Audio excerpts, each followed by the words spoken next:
Akka mooltan kabajamtootaa fi hordoftoota madda nageenya nagaan keenya lagaa fi tabbeen qaxxaamuree bakka jirtan maratti sinaa ga'u jechaa eegaa kabajamtoota keenya oduulee biyya keessaa qabannee dhufnee jirra. Oduu kan isin dhageessu ana obsaasanii haga dhumaatiin waliin turan affeerraa keenyam. Oduu gaddam innaa lillaahi wa innaa ilayhi raaji'uun guyyaa kaleessaa nuuruu sheekaliyyii kan ganama kaleessaa humna addaa naannoo afaariin aanaa jiillee dhimmuugaa ganda wasan qurqurutti maasaa isaa keessatti rasaasaa rukutamee lubbuun darbuun maddeen keenya madda nageenyaatti himan. Nuuruu sheekaliyyiif rabbiin rahmata haa godhuuf maatii fi firootan isaatiif jajjabina hawwinam. Lola kana keessattis namoonni lama akka rukutamanii jiran maddeen keenya eeranii jiru. Oromoota walloo irratti eegaa Abiyyi Ahmad aangoo biyyattii harkatti galfatee ka'ee lolli bifa jijjiiratee Oromoo walloo irratti banamee jira. Lolli amma Oromoo walloo irratti baname kun lola qorqalbii nama miidhuu fi Oromoo gandaa fi kutaan cabsuu akka ta'etu namatti mul'ata jedhan keessa beektonni. Lolli Afaarii fi Oromoota jidduutti ta'e kun shiira naftanyoonni hojjetaa jiran kan Oromoon isaanirraa fuula akka gama Afaar deebifatan shiira hojjetamedha jedhan jiraattonni aanaa jiillee dhummuugaa guyyaa sadiin dura gaafa muddee 10 bara 2020. Aanaa Arxummaa Fursii Arxummaa keessatti humni milishaa callisaa aanichaan bobbaafame maatii nagaa fi maanguddoo bara 86 kan maqaan isaa Muhammad Hasuu jedhamu haadha manaa isaa kan daa'ima xiqqoo harkaa qabdu waliin galaafate.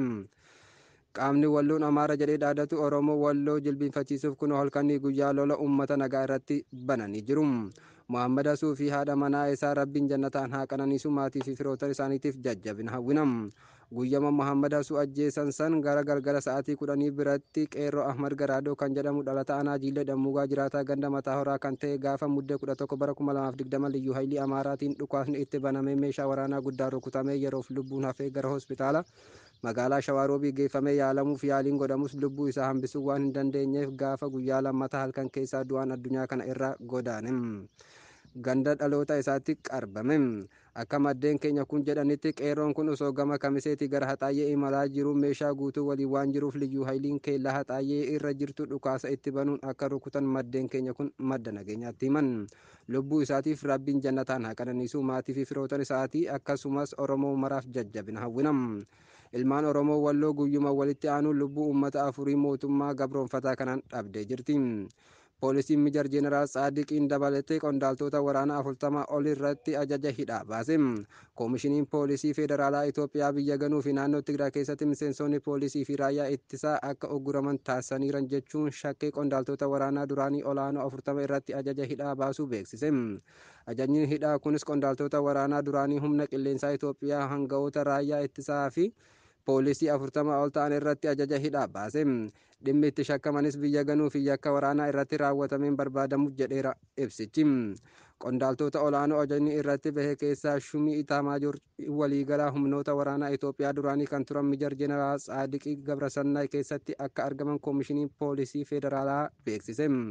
Qaamolee shakkaman kanneenii fi shakkamtoota biraa to'achuufis koomaandoo fi gareen qorannoo yakka gara magaalaa Maqaleetti argamuun akka adamsu taasisuun bu'aa isaa ifa akka taasisu ibse. Ibsa ejjennoo fi waamicha qabsoo of baraaruu qeerroo bilisummaa Oromoo walloo irraa muddee 11 bara 2020 kenname. Dhamaasuu ibsa ejjennoo baasuu hin qabnu garuu roorroo fi gidiraa uummata keenya Oromoo walloo irra ga'aa jiru ijaan laaluun jireenya gadadoo nutti uumee qalbii fi yaada keenya facaasu irraa kan ka'e ibsa ejjennoo armaan gadii fi waamicha qabsoo of baraaruu haara armaan gadii kanaan galgala kana gaddaa fi bo'icha uummata keenya irraa haquuf marii gabaabduu erga gaggeessineen booda haala gadii kanaan ibsa ejjennoo abbaa qabxii lamaa fi waamicha qabsoo of baraaruu uummata keenya Oromoo walloo hunda hirmaachisee gaggeessuuf waamicha kana irratti koree dhaabbii qeerroo bilisummaa Oromoo walloo fi hangattoota qabsaa'ota gameeyyii jiran waliin mari'annee jirra. Marii kana keessatti dubbiin ijoon keenya akkamittiin qabsoo saba Oromoo walloo itichinam kan jedhuu fi akkamitti dantaa sabichaa eegna kan jedhu irratti marii taasisneerra. Gaaffii hirmaatota marichaa irraa dhihaate irrattis koreen dhaabbii qeerroon bilisummaa Oromoo erga marii gaggeesseen booda ibsa ejjennoo kana baaseeram. Ibsa ejjennoo kunis tokko humna waggaa 400 oliif afaan qawween nu jilbifachiisee eenyummaa keenya ukkaamsaa jiru kana karaa nagaan dura dhaabbachuun aarsaan lubbuu waan nu kaffalchiisaa jiruuf qaama karaa qawweetiin amanee humna qabuun nu ajjeesaa jiru humna qawweetiin dura dhaabbannee falmannee eenyummaa keenya kabachiisu. Lammaffaa karaa dandeenye jechuun karaa miidiyaas ta'e kallattii alkallattii uummata keenya Oromoo walloo hundaaf waamicha qabsoo of baraaruu akka gaggeessuu fi dadammaqsuu as irratti uummatni keenya Oromoon walloo dammaqina siyaasaa fi hubannoo eenyummaa hundee gadi fageeffatee waan hin agarreef malee uummata eenyummaan olitti lola meeshaa fi tooftaa lolaa beeku waan ta'eef miidiyaaleen Oromoo fi hayyootni Oromoo akkasumas aktivistoonni Oromoo dhimma Oromoo walloo dhimma isaanii taasifatanii uummata keenya Oromoo walloo akka nuuf dammaqsanii fi sagaleedhaanis ta'ee wantoota barbaachisuun akka nu cinaa dhaabbatan jennam. Asirratti du'ee hidhamee saamamee fi ajjeefamee sagalee dhabee waggaa hedduuf gidirfamaa kan jiru uummata Oromoo wallooti. Kanaan ta'uu hubatee miidiyaa fi hayyootni Oromoo guutuun Oromiyaa sagalee keenya akka nuuf taatan jechuun cimsinee hubachiifnam. Akkuma barame ilmaan Minilik sanyii isaanii Oromoo walloo cabsinee jiraanna jedhanii yaaduu fi abjuu hin taane abjuu qilleensaa abbootuu waliin wal fakkaatti. Nuti dhalootni ilmaan Oromoo walloos ta'ee ilmaan Oromiyaa dhumnee hanga dhabamnutti rooroo fi hiree sirna nafxanyaa of irratti hin baannu jenna. Yeroon akka sabaatti kabajnee alaabaa keenyaa fi eenyummaa keenyaa ol jennee adamnus sa'aatii daqiiqaa ishee kunoo ammam yeroo reenfi aabboo mana keessatti humna diinaan ajjeefamee jiru kanatti waan teenyee eegnu tokkollee waan hin jirreef qaamni waamicha kana dhageessu kamuu Oromoo walloo baraaruuf qabsoo uummataatti dabalamuun dirqama yeroo sirraa barbaadudha. Tokkoffaan milishaa meeshaa Amaaraa fi ergaa Amaaraa baatanii uummata irraa dhalattanii fi uummata waliin soomtanii sodaattan ajjeesuuf deemtan hundaaf. Lammaffaa caasaa ganda olii hanga dakaa jirtan hundaaf.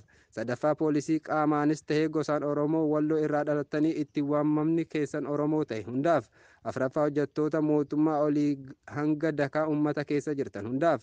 Shanaffaa hojjettoota mootummaa ergaa diinaa baatanii aanaa fi ganda irraa yaatan hundaaf.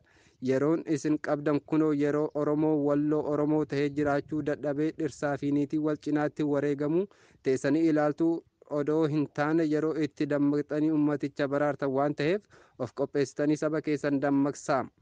Yoo kan calliftanii akka looniitti jiraatan ta'e gocha raawwachaa jirtaniif bor gaafatamni isinuma ta'uun asumaan isin hubachiifna. Itti dabaluudhaanis tokko gosni kamuu gosa keessan keessaa qaama milishaa ta'e uummata nagaa ajjeesaa jiru kana lakkii taa'e jedhaa teessisam.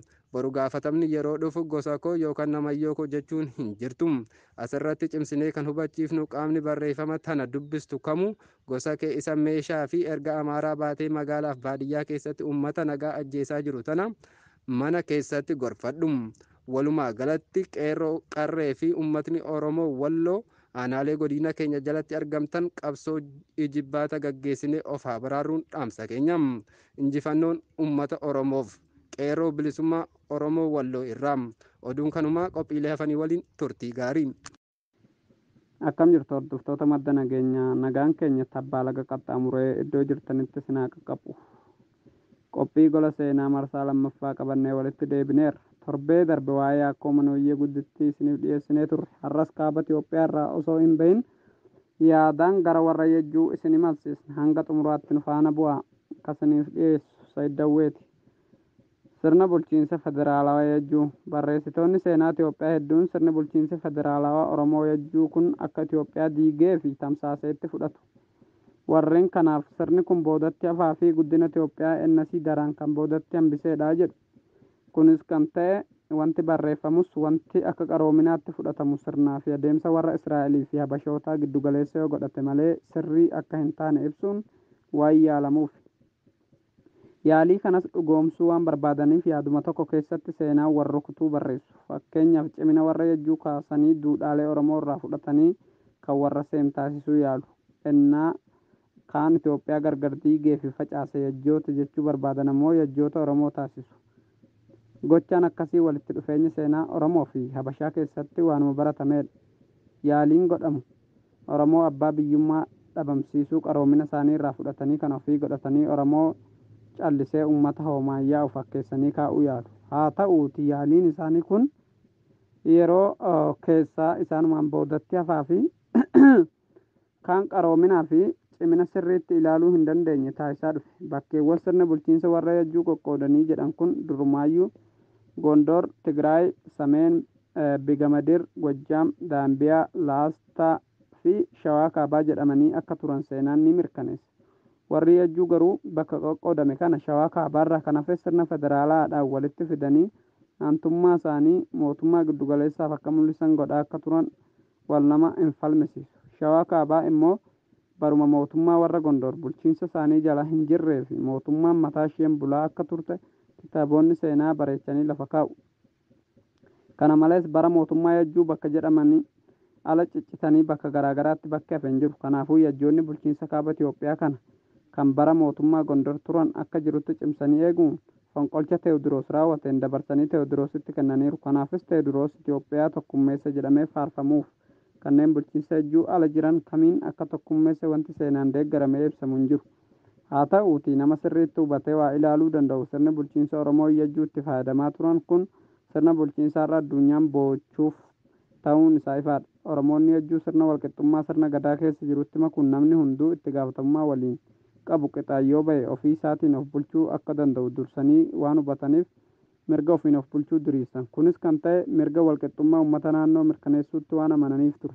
Mootonni Yajjuu giddugaleessaanii Dabra Taaboor godhatanii sirna federaalawaa dhugaadhaan Itoophiyaa yeroo sana bulchaa turan. Mootummoonni Yajjuu aangoo isaan mul'achaa kan dhufe akkuma Iyyo'oos ajjeefameen walloliinsaadhaas Raas Mikaa'el isa Tigraay fi Oromoota gara Iyyoos turan gidduutti ennaa ta'aa turedha. Ennaa Raas Mikaa'el injifatamuun caamsaa 23 bara 1771tti hidhamee gara biyya isaa Tigraayitti ergamu. Mootota warra Habashaa biratti akka nama amanamaatti kan ture Raas Aliin guddichi aangootti dhufe. Raas Alii guddichi bara mootummaa Iyyaasuu obboleessaa fi abbaa wajjin gara Gondor dhufee akka mootichaan jaalatamee achitti hafe ni dubbatama. Sirni bulchiinsa mootummaa Yajjuu yoom akka eegale sirriitti ifaa miti. Barreessitoonni seenaas akkuma ragaa argatanii fi isaan galeen yaada mataa isaanii lafa kaa'u. Paawul Heenziif bara 1755 ennaa Iyyaasuun du'e kaasee ennaa ta'u Tirimingahamii fi Baharuun immoo bara 1769 ennaa Iyyo'oos ajjeefameedha. Taaboor Waamii immoo bakka lamatti qoodee ilaale. Kutaan calqabaa bara calqabbii asee Yohaannis bara 1769 kaasee hanga bara kufaatii asee Takla Goorgis bara 1808 ennaa ta'u inni lammaffaa immoo bara calqabbii asee Iyyaasuu sadaffaa bara 1784 kaasee kufaatii Yohaannis sadaffaatti 1842 kan jiru jedha. Akka Taaboor jedhutti kutaan inni jalqabaa yeroo Atsoonnii fi Oromoo Yajjuu aangoo waliin qoodatan ennaa ta'u kutaan inni lammaffaa ammoo ennaa guutuutti Oromoonni qondaaltota aangoo yookaan raas bittiwaddadiin ta'anii Atsoonni maqumaaf barcuma aangoo qabatanii turan jedha. Garee qorattoota kitaaba kanaaf barri mootummaa Yajjuu bara kana eegalee jechuuf barichumti saba bara mootota jechiise beekuun barbaachisaadha jedhu. Sababni isaas achirraa ka'ameeti yoom akka eegale tilmaamuun salphaadha jedhanii waan amananiif. Tarii sababa Oromoo sirna bulchiinsaatti galanii qooda fudhataniif jedhu yoo ta'e garuu barri kun kan eegale ennaa bakka afaan Oromoo warra Yajjuu deeggaramanii aangoo bara 1721 qabatanidha. Sababni keenyas Oromoonni warra sheekennaa kana kaasanii aangoo saboota Oromoon ala bulchuu qoodatan waan ta'eef itti dabaluunis Iyyaasuun kan fuudhe Oromoo waan ta'eef haati warraa Iyyaasuu wabiin karaa ishee ga'een Oromoon Gondor keessatti mul'achaa akka dhufu gooteetti waan ta'eef bara mootummaa Iyyoos immoo bulchiinsonni Oromoo afaan dubbatamus afaan Oromoo akka ta'e imaltoonni Awurooppaas ta'e barreessitoonni biyya keessatti ibsanii ka'aniiru. Qooda fudhattoonni Oromoo Yajjuu kan guddate booda keessummoo guutumaan guututti aangoo murtoo olaanaa Oromoonni Yajjuu fudhatan olaantummaa Itoophiyaa ennasii bulchuu eegalan. Kanaafuu sirni bulchiinsa Oromoo kun bara 1721 eegalee bara 1784 immoo mootummaa Gondorootaa kan dhuunfatee fi hanga Raas Bittiwaddad bara 1853 bakka Ayshaal jedhamutti Teewodiroos lammaffaan injifatamutti ta'uusaa amana. Kunis waggaa 128 akka ture himama. Ka'umsi mootummaa akka ture himama. Ka'umsa mootummaa sanyii Oromoo warra Yajjuu yoomuu fi eenyu akka eegale himuun nama rakkisa. Garuu qorattoonni seenaa hedduun kan waliigalaa bara Gwaangul Gaatiyyee yookaan Abbaa Seeruu akka ta'edha. Gwaangul Yajjoota gurmeessee mootummaa jabaa Habashaan sodaatamu hundeessee mootii warra Gondorii fi gibira qofaa nama kaffalaa turedha. Hordoftoota keenya qophiin gola seenaa keenya har'aa kana fakkaata waan nu waliin turtaniif galatooma.